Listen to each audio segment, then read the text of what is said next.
Bismillah, Assalamualaikum warahmatullahi wabarakatuh. Perkenalkan, saya Salma Azahra dengan NIM 223121016. Di sini saya akan menyampaikan video pembelajaran tentang alat ucap dan organ bicara. Sebelumnya, saya akan membahas apa sih alat ucap itu. Nah, Swindra mengatakan bahwa alat ucap adalah organ bagian atas dari pangkal tenggorok yang merupakan ruang akustik atau filter bunyi yang digetarkan oleh pita suara atau bagian tubuh yang ikut menentukan baik secara langsung atau tidak langsung bervariasinya sebuah bunyi bahasa.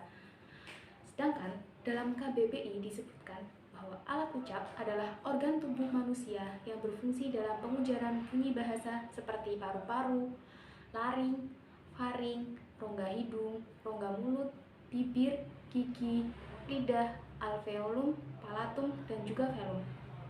Nah, dari kedua pernyataan tersebut dapat disimpulkan bahwa alat ucap adalah seperangkat organ manusia yang memiliki keterlibatan dalam proses terjadinya bunyi atau suara. Selanjutnya, alat ucap itu mencakup dari organ-organ bicara, yaitu organ-organ yang menyertai secara langsung dalam proses pengeluaran suara. Alat-alat ucap ini sebenarnya memiliki fungsi fisiologis dalam menghasilkan bunyi-bunyi bahasa, seperti paru-paru untuk bernafas, lidah untuk mengecap, dan gigi untuk mengunyah. Namun, alat-alat tersebut secara linguistik digunakan untuk menghasilkan bunyi suara yang keluar saat berbicara. Nah, selanjutnya kita akan membahas tentang macam-macam alat ucap dan organ bunyi. Di sini saya akan membahas 3 alat ucap dan organ bunyi. Yang pertama ada paru-paru, yang kedua lidah, dan yang ketiga tenggorokan. Masuk ke alat ucap yang pertama, yaitu paru-paru. Paru-paru adalah salah satu alat pernafasan manusia yang memiliki fungsi pokok untuk alat pernafasan. Bernafas pada dasarnya adalah mengalirkan udara ke dalam paru-paru. Proses ini disebut dengan menarik nafas dan mengeluarkan udara yang telah kotor atau disebut dengan menghembuskan nafas. Nah, dalam proses pembentukan bunyi, paru-paru hanya sebagai alat untuk mengeluarkan udara yang menjadi terbentuknya bunyi bahasa. Alat ucap yang kedua ada lidah.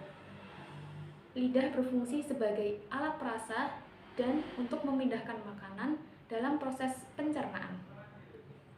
Dalam proses pembentukan bunyi, lidah berperan sebagai artikulator aktif atau artikulator yang bergerak.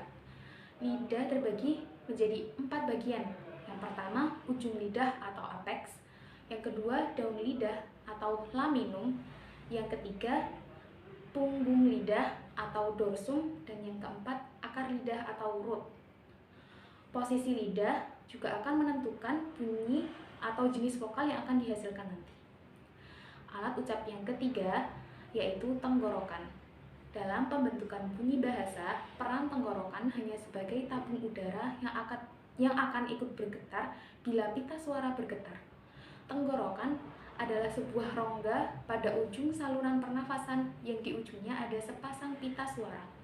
Pita suara ini bisa terbuka lebar, terbuka agak lebar, terbuka sedikit, maupun tertutup rapat sesuai dengan arus udara yang dihembuskan keluar.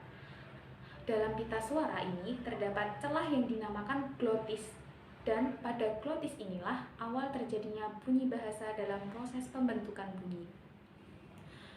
Sekian video yang dapat saya sampaikan. Wassalamualaikum warahmatullahi wabarakatuh.